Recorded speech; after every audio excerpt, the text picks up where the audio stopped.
ፍቅር ሶላት ነው የተባለው በአጋጣሚ በአንድ ወንዝ ዳር አንድ ሆኑ ደረሳ ድንገት ሲሄዱ አንድ ገበሬ ሸሄ አላቸው። አንኩ እንቅሽንኩ አለወት እሱም የዓመት እህል ብለው አልቆርጥ ብለው ገለል ብለው ጥለው ቁጭ አሉ። ከዚያ ያን ጥንቅሽ እየበሉ እያለ ይችን የዚችን አይነት ጥንቅሽ እየበሉ እያለ እንደው ልቦ ቀለጥ እስኪል ድረስ ሲበሉ የሶላት ሰዓት ዙሁር አለፈው። ኧረ ሸሄ ሶላት ደርሷል፣ ሶላትህን ስገዱና ትበላለህ አለው። ከዛ በኋላ ይቅር ሶላቴ ጀነት ይሄ ነው አሉ።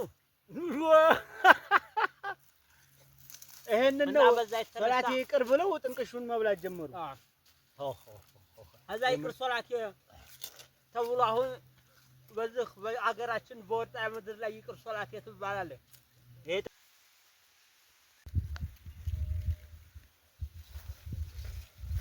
እሺ ሰላም ቤተሰብ፣ እንግዲህ አጨዳ ስናጭድ ውለን አሁን ምሳ ልንበላ ነው። አሪፍ እንብላ። በግጥሙ ልበላ ነው ታዲያ። በግጥሙ ቀራ አልታረገው ቢላሂ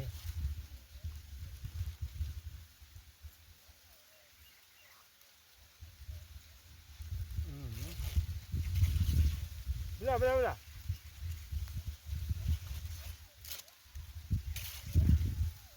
የሰነቅህ ትመስላለህ። ብላ ስትል ሰንቀሃል እንዴ? እና ታዲያ ማን ሰነቀው? ወግዲያ ማን ሰነቀው?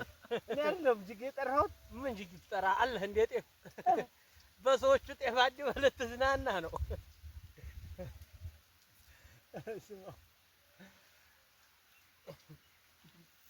እናንተ የቀን ተከፍሎ መሰለኝ የመጣኸው። ቤተሰብ ዛሬ የሚያዋርድ ሰው ነው የገጠመኝ።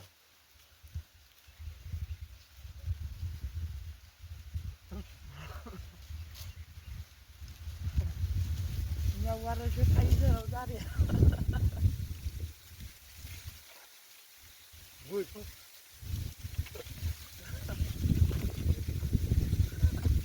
አነቀው በዛው ደንግጦ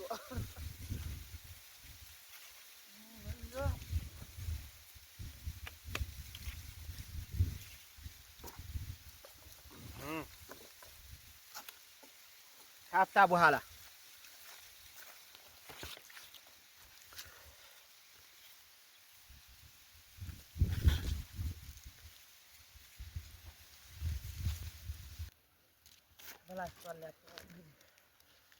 እኛ መቀባጠር በቅቶናል።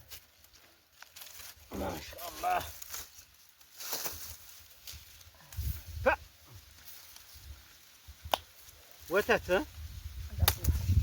ወተት ማለት እኮ ነው።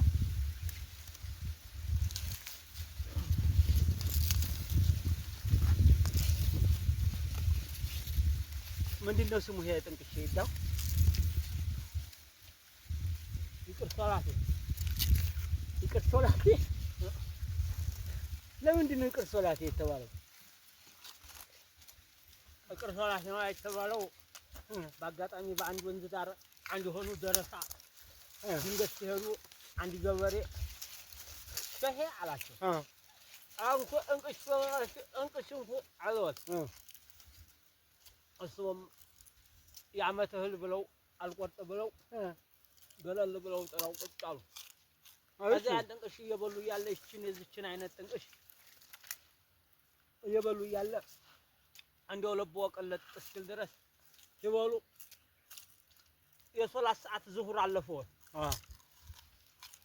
ኧረ ሸሄ ሶላት ደርሷል፣ ሶላትህን ስገዱና ትበላለህ አለው። ከዛ በኋላ ይቅር ሶላቴ ጀነት ይሄ ነው አሉ። ይሄንን ነው ሶላቴ ይቅር ብለው ጥንቅሹን መብላት ጀመሩ። ከዛ ይቅር ሶላቴ ተብሎ አሁን በዚህ በአገራችን በወጣ ምድር ላይ ይቅር ሶላቴ ትባላለች። ይሄ ጥንቅሽ ከጥንቅሽ ሁላ ጥንቅሽ ዝርያ ይህች አይነት ጥንቅሽ ዝርያ ከሁሉም ትበልጣለች። ቤተሰብ እንግዲህ ተመልከቱ። ይቅር ሶላቴ ይባላል ይሄ ጥንቅሽ ማለት ነው። ይቅር ሶላቴ የተባለበት ያው እንግዲህ ወንድሜ እንዳብራራላችሁ ነው ማለት ነው። እና በጣም ከመጣሙ የተነሳ ነው ሶላታቸውን ይቅር ሶላቴ እንጂ ጥንቅሽ መብላት አላቋርጥም ብለው በዛው ይቅር ሶላቴ የተባለ ይባላል ማለት ነው። እና በጣም ነው የሚጥመው። የግርግር ዘር ነው። ይቅር ሶላቴ ይሁን ምንም ማናቆት ኧረ ማሻ